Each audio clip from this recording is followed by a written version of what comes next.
შვილი რო შეგეძინება, აი ესეთი განცდა არის.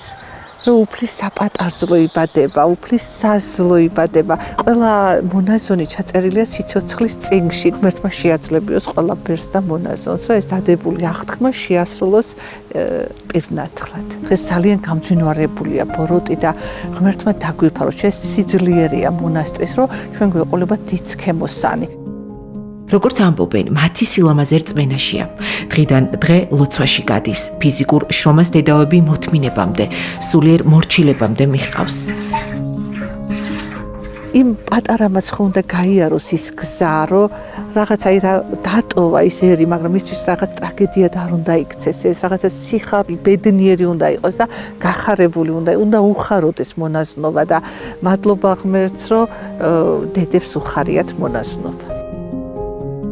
კულისები სულ საინტერესოა. თუ ფარდას გადაწევ და ინახავ რაღაც ახალს, უფრო ნამდვილს. გარდასახვის მაძიებლებმა, გზააბნეულებმა თავი ზღაპრულ მონასტერში მოიყარეს. ამ ზღაპარს 20 გმირი ხავს.